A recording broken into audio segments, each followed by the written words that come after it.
Hi, welcome. Welcome. Thank you for connecting with us today to our virtual K-12 panel event to learn how a master's degree can prepare you for your career in 2023. My name is Carla Maria, and I am the Corporate and Community Relations Manager at FIU Online. I've been a part of the university for over 10 years, and I help to build and bring online programs to professionals such as yourselves. And with me today, we have a great panel composed of our program directors that are ready to share with you a wealth of knowledge as to some of the benefits that you'll learn about through our master's programs. First off, I'd like to introduce Dr. Elizabeth Kramer, Professor and Graduate Program Director for the Master of Science in Special Education. Dr. Kramer, would you like to say hello to our audience today? Sure. Hey, everybody. Welcome. Thank you so much for joining us tonight. As was mentioned, I'm Liz Kramer. I am the Graduate Program Director for Teaching and Learning. So I oversee all graduate programs around teacher ed, but more specifically for tonight, I oversee our online Masters of Science in Special Education with Autism endorsement, which I will be happy to share much more about with you in just a little bit. And thanks again for coming. Thank you. And with us today, we also have Dr. Flavia Yuspia, Associate Teaching Professor and Program Director for the Master of Science in Curriculum and Instruction, particularly the Curriculum Development track. Dr. Yuspia, would you like to share a few words about yourself with our audience today? Sure. Good evening, everyone. As Carlos said, I'm Dr. Flavia Yuspia, and I'm going to be talking to you today about the Masters in Curriculum and Instruction, and particularly the Curriculum Development track. Our program has many tracks, but I'm just going to be focusing on the curriculum development. So I welcome any questions as we move forward. Thank you. Thank you. And with us, we also have Dr. Jessica Hayback, Associate Professor and Program Director for the Master of Science in Educational Leadership. Dr. Hayback, would you like to introduce yourself to our audience today?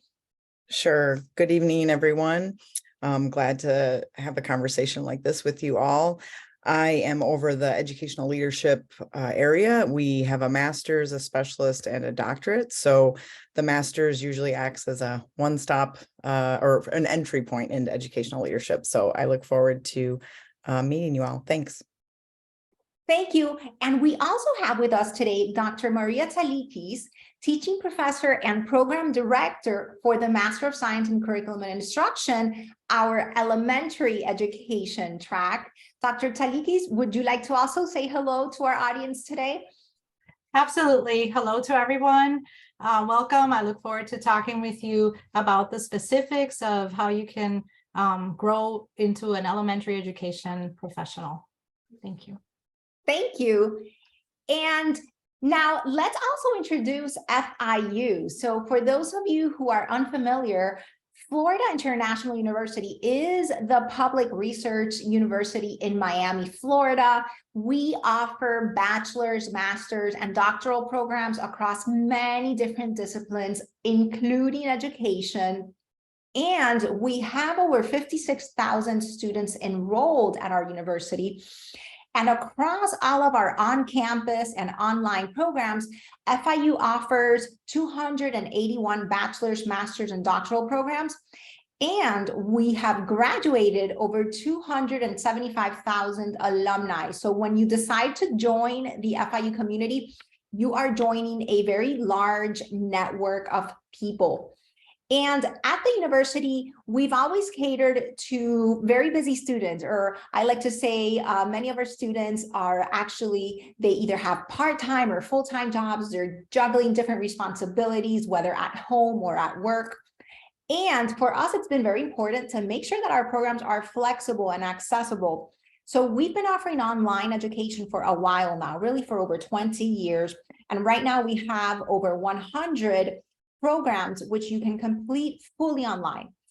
And FIU is also currently the #1 university in the United States to have Quality Matters certification. And what that means is basically that our online courses are effective and engaging in making sure that our students are learning and having a positive experience. Now, let's go over the master's programs themselves.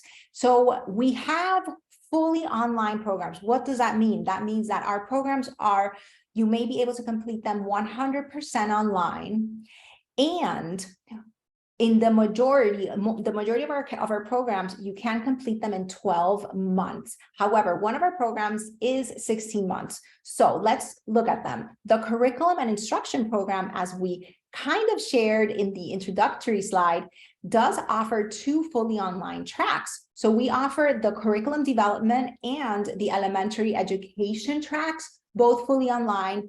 The tuition for those programs is $18,300. That's for the entire program, for the entire 12 months. The programs do have 36 credits, or the equivalent of 12 courses. We also have our special education program with an autism endorsement track, which you may complete fully online.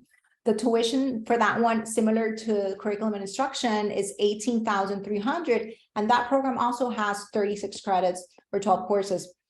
And for those of you looking to go up the leadership administration route in K-12, and you're looking to meet those requirements, we also have our educational leadership program, which is a 16-month program, and it also consists of 36 credits or 12 courses.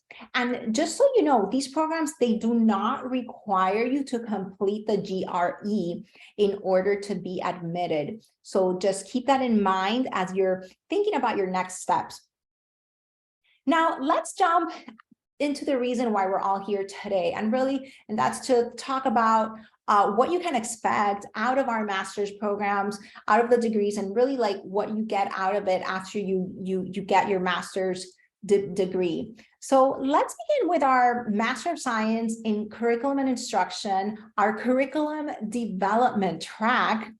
And I would like to ask Dr. Yuspa, what learning outcomes can students expect to gather from the degree program? Thank you, Carla. So our program in curriculum development basically is focused on making sure that all our students develop or enhance their understanding about how to create learning lessons, curriculum development. So we're focusing on curriculum development from the standpoint of what frameworks they can utilize, what type of learning strategy they can use in their lessons, what are the different elements that go within a lesson learning, or how they can also engage into research in order to enhance their curriculum design practices. So when we look at the challenges, we try to look at curriculum design for the purpose of, okay, how can we make sure that the students in the classroom today are engaged with their contact knowledge that they need to learn? So we'd like to think, instead of learning as a route for memorization, as more as understanding. So how we can promote better understanding through a curriculum design or curriculum unit that will capitalize on the students' needs, which means that you need to have a teacher or a professor who is flexible, who has the disposition to understand and to get to know the students so they understand the different levels within the classroom, and it can, in a way, create a curriculum plan or a lesson plan that is going to help all those different constituents, if you want to put it on that way, or the students in the classroom, so they can promote their learning. And when you talk about roles and career trajectory, so the curriculum development track, because we are focusing on how to do research in terms of action research to enhance how we design things. You can work in schools, you can apply because you are a teacher and you're interested in making sure your lessons plans are effective for your students. But also if you work in a school as a principal, or an assistant principal. You can work with teachers in order to promote better strategies for curriculum design. Or if you are a lead teacher, you can also work with the other teachers. If you are outside of the education role, and of course you want to work in organizations, private organizations, you can still do that. You can do it through human resources or any type of instruction that takes place within corporate that will require to have an individual who will be responsible for engaging that curriculum development. Thank you, Dr. Yuspa. You know, one of my favorite things about this program is one of the last points you just touched on, which is how the program is diverse enough that it can prepare our students for really different types of roles. So thank you for sharing that, because curriculum development really is a part that is becoming a part of every learning organization. And while this is an overview of the curriculum development program of study, the courses, I guess, Dr. Yuspa, which of these courses is one of your favorite courses, and why? Well, I have to say that I'm a little biased because I teach 2 courses, and in the past I used to teach 3. So I teach the curriculum development course, and that's a particular course where we looked at what are the key elements within curriculum development, and we look at the understanding by design framework. And the students at the end of the class, they come out with 2 lessons using the understanding by design framework that they can apply into their classrooms. So that's very hands-on, specific. And I always tell the students that I want them to apply to something that they're doing right now. So when they leave my class, they can put it into practice. So that's one of the classes that I teach, and I find it very, very interesting. I also teach the politics of curriculum, and that is a more theoretical class because we're looking into the different theories that have shaped our curriculum design. We're looking at questions of why we teach things, and then we put politics into it. We teach at how we teach. Again, that goes into teaching strategies and what are we teaching. And again, that leads into who is making the decisions on what we teach. So that in itself, it really brings into life how flexible education could be in the sense and dynamic, I should say, in the terms of how it changes based on politics. We tend to have this notion that, you know, education is not a political arena, but it is, and it is becoming more and more as we move forward. So those are, for me in particularly, again, because I'm biased and because I teach those courses, are very relevant. Thank you, Dr. Yuspa. And now let's jump into the Master of Science in Curriculum and Instruction, but with a focus on our elementary education track. And now I'd like to invite Dr. Talikis. What learning outcomes can students expect to get from the master's degree? Well, Carla, that's a great question, because one of the most important times of our lives is our early years and our formative years and those elementary school years. So elementary school is looking at K through 6 teaching, and the pedagogy, the curriculum, everything is very specific and strategic to help these young minds grow. You know, we know that our teachers come out with enhanced knowledge and enhanced and updated pedagogy on what's going on and what's needed in today's classrooms. They also walk out most of the time with the ability to apply the latest strategy and techniques in their teaching, and they increase their teaching skill repertoire. So, you know, usually through a lot of the interaction and opportunities in the courses and with their classmates, they can become better at targeted teaching and getting to those areas where there's most need in their classrooms. Particularly when we look at, what types of challenges our teachers are facing in the classroom today, we know that, the general classroom teacher is responsible for all the students in their classrooms. So students with special needs, students who are emerging bilinguals, any other types of needs that are in our populations. And our teachers are carrying a responsibility that is not only anymore the sole responsibility of specific types of teachers that take care of these populations. So, another challenge that I think is experienced by our teachers in the classrooms is, especially in this post-COVID and returning back, we look at, for example, what were kindergarteners 2 years ago are now third graders. So these elementary ed classroom teachers are dealing with these consequences of getting back in the classroom, and that comes with a slew of different dimensions of concerns and issues. First of all, there's been, learning loss. There's been, emotional, health there that we have to think about. There's a lot of dimensions. So, these are real challenges of what's happening. Add to that curricular demands, testing, assessment, the role all these play in how the teacher has to balance all this out and yet be successful with all the students, differentiate instruction and everything else that's required in the classroom. The roles and career trajectory, well, they can start out by being a classroom teacher. From there, you could stay as a classroom teacher. Many find it very satisfying and truly are committed to being that classroom teacher. There's also opportunities to be grade level chair, to take on leadership positions within the school, to take on leadership positions within the community, to work with nonprofits, curriculum development.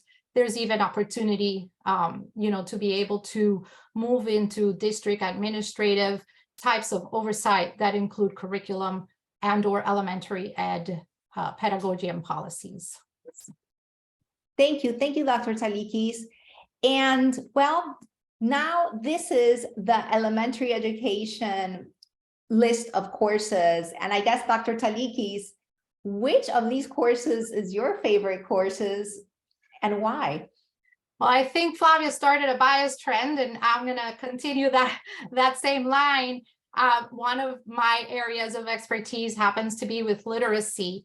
And so I'm going to make a plug-in for that course. And the literacy today is incredibly exciting with all the recent research coming out of neuroscience, cognitive psychology, and other areas. We are seeing a lot more of how the brain works. Improvements in technology allow us to see how the brain works. So we are seeing how the brain works, and we know a lot more about what it takes to read and how reading occurs. And there's a lot of information that has been debunked, and yet there's also critical seminal pieces of information from previous years that confirm a lot of this new information that is coming out. So it's just a very interesting flow of information. And, we put it in the hands of teachers, hopefully a lot of good skills and updates in literacy to help them deal with reading, not only in your reading classrooms, but teachers who teach social studies, science, any of the topics, anything that requires reading, then you're going to be empowering those students because you're going to help them in one way or another. And another that I like about this program is that, this also has a component of connecting the research to practice. And it's also done through courses, and teachers can really see what it means in the context of their education, how it looks, and what they can do to help improve their students and have ultimate impact, learning gains on their students as they bridge over that theory into the practice space. Thank you, Dr. Talikis. Thank you for giving us that overview. And I love how you're just sharing your own personal favorite and with reason on the courses. And now let's talk about the Master of Science in Special Education, which does offer a Florida Autism endorsement. Dr. Kramer, what learning outcomes can students expect from this program?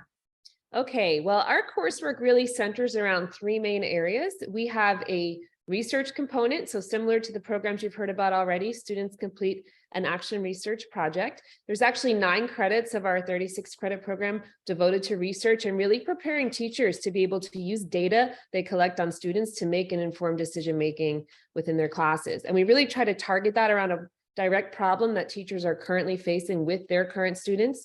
If you're somebody in our program that doesn't currently teach, we help connect you with students, but we want it to be very real world and connected, similar to what my colleagues have already expressed.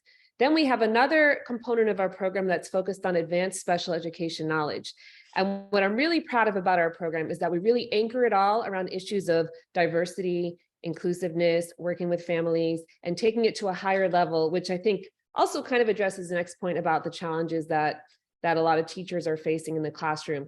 Anytime we're talking about special education, we're obviously talking about diverse learners. Because our program is based in Miami and the professors who teach in this track, in all the tracks, but I'm going to speak about special education specifically, we're the same professors that teach brick and mortar at FIU. We're centered in Miami. We're researchers in the field who focus our research in urban special education, and we bring that perspective to all the classes. So that's amazing if you're also an urban special educator, but if you're not and you're facing diversity in your classroom and maybe it's something that's newer or that hasn't been business as usual for you all along, we really bring that perspective and permeate that throughout our curriculum, particularly in our focus on advanced preparation in special ed. And then the third component for this particular program is the focus on autism endorsement. So there's 12 credits that are specifically focused to prepare you to really specialize in working with learners who have who are on the autism spectrum.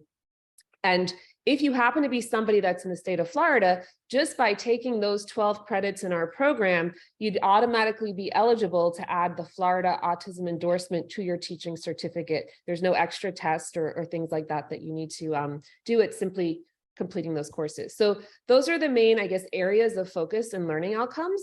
I will say that I think I already touched upon the preparation to face challenges.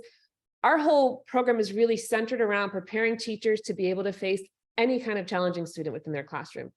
So we have some general educators who are coming because they have struggling learners that they really haven't been able to reach, whether it's behaviorally, academically, sometimes it's language barriers. And we really, we address challenges throughout all of our coursework. And particularly if you're somebody who's working with students with autism, you know, there's very unique array of challenges that those students and their families might be facing. We do have a really strong emphasis on collaborating with diverse families as well, which I think is one of the highlights, and really setting up your classroom for success. Meeting the students and their families where they're at, I think is really the primary way we address the potential challenges. We have shifted our focus a bit since COVID to also really prepare teachers to teach in different modalities. So we know some of our teachers now are doing some online teaching themselves at the K-12 level, and we folded that into our curriculum as well. Do you want me to just keep going, or do you want to ask me about the career? There's so much to share. Yes, no, I love it. I love it. Keep going, keep going. So as far as the career trajectory, very similar to my colleagues who have already spoken. Certainly classroom teachers do great in this program, but what we find a lot is after folks complete our program, sometimes they do want to stay in the classroom, and that's wonderful. Sometimes they take on more leadership roles, not to be confused with the educational leadership that Dr. Haybeck will be speaking about soon. This isn't really a principal preparation program or anything like that, but we often prepare people. We have a course in special ed leadership, and a lot of times our graduates will go on to be special education department chairs. They'll go on to be curriculum support specialists, perhaps program specialists, different titles in different counties. So I might not be saying the right words that apply to where you work, but leaders within the field of special education at the school or district level. We also have folks that specialize in autism so they can go on and do things with behavior therapy or other therapeutic interventions outside of a K-12 setting. And certainly we have a focus there as well as, you know, community agencies and family-based models and that sort of thing. So the possibilities are somewhat endless, and we do really try to tailor our assignments throughout the curriculum to what the needs are of each particular student. So if you're somebody who wants to stay in the classroom, you know, the focus really will be on classroom issues. There's projects that are all tied into some individualized choosing of what's relevant to you. So we have some flexibility there to navigate that as well. I love how you're sharing, you know, how the students in this master's degree program are going to come out with basically, I think what it seems like a toolkit to face the challenges that are in our classrooms today. So thank you, Dr. Kramer. And well, this is an overview of the courses. And Dr. Kramer, which of these are your favorite courses? Or I mean, I guess let me rephrase the question. Which do I teach? Which ones do you teach? I teach 3. I teach the 2 action research sequences, which is the advanced theory and research and the integration of curriculum, assessment, and instruction. But my favorite is the 3rd one I teach, which is culturally and linguistically diverse exceptional learners. So that's where we really dive into the intersections among race, language, poverty, disability. And it's near and dear to my heart. That's my area of research and expertise, particularly working in Miami-Dade County Public Schools for years as a teacher, and then at FIU as my institution. But I love really kind of opening people's eyes and making them think about the nuances associated with the different interplays of these markers of difference among students, families, even ourselves. There's a lot of self-discovery and exploration in that class. So that one is not the one with all the hard action research work, but I think it's the one that the students tend to enjoy the most, and certainly the one I enjoy teaching the most. Thank you, Dr. Kramer. And now let's talk about our Master of Science in Educational Leadership. And Dr. Hayback, what learning outcomes can students expect from the program? Sure. So this program does, as already alluded to, set you up to be a building principal. We are in the state of Florida a level 1 provider. So if that means anything to anyone on this call. So we are developing aspiring assistant superintendents. And then from there, once you were seated as an assistant principal for some years, you could then move into the principal track. So in the state of Florida, we're very linear in how that kind of career path goes. And so this is really designed at people who are just starting to think that they want to be in building level leadership. They have historically been teachers for many years and, have sat through enough meetings to think, you know what, I think I could maybe do a better job, or I could do a different job than what I'm seeing in my building leaders. Our learning outcomes are tied to the Florida school leadership standards. And quickly, they are related to developing a vision and mission within a building, looking at operations, school finance, facilities, everything from what are the custodians doing to, how do we keep the lights on, are part of a school leader's role. And so pivoting from that, we're really interested in you being instructional leaders as well. And so you don't sort of leave the classroom behind when you become a building leader, but you are helping to lead teachers to, again, optimize student learning, helping to create a learning environment that is conducive to students, as well as a working environment that is conducive to teachers. And along that lines, you will develop skills to recruit and coach and help other professionals in your building do the best that they can. I think in a lot of ways, the other degrees focus on the K-12 student and learning theories about how children learn. This focuses and shifts your attention towards how do adults learn. So how do we develop adults? And we don't lose track of the kids, but we definitely have a pretty significant shift. And with that comes developing your leadership expertise. And then finally, really engaging parents and communities and families. And certainly we're at a moment where that is high on a priority list in our post-COVID world. And so how do we do that effectively? How do we manage the diversity of the communities that we're working in? Thank you, Dr. Hayback. And looking at the courses of the Educational Leadership Program, do you teach any of these courses, or do you just like one of these courses more in particular? Sure. So I'm a history, philosophy of education nerd, unfortunately, or fortunately, however you look at it. So right now I teach the social and historical foundations of education. I'm partial to that class because it's often missing from initial preparation programs.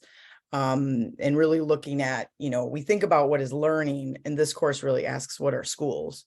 what is sort of the social phenomenon of why we have schools in the US, looking at, the differences between public, private, charter schools, and kind of taking a macro social view, of this sort of experiment here in the US called public schooling for all. And so that course I'm partial to. The one I wish I could teach is school law, but we have a current lawyer teaching that. So that is much better for students, but certainly I think educational law, when you become a building leader, you are faced with just a sort of unending set of, legal and policy implications. As the world changes, schools have to shift pretty dramatically. And so I think that's always been a personal fascination of mine. And so one more thing I would add, all of the courses besides, again, the foundations, social and historical foundations and the research course, everything is taught by a current seated school leader within the Miami-Dade Public Schools. And so you have people teaching you that are doing the job that you're aspiring to do. And then the full-time faculty kind of take on the more theoretical classes in the program. Thank you, Dr. Haybeck. And well, we've learned a little bit about each of our 4 K-12 Master of Science degrees, which you can complete 100% online, our curriculum and instruction program with its 2 tracks in curriculum development, or in elementary education, our special education with an autism endorsement program, and our educational leadership program. At this point, we'd like to open it up to any questions that anybody in the audience may have. So if you have a question, feel free to share in the chat, and we'll be more than happy to answer your questions about FIU or about the program.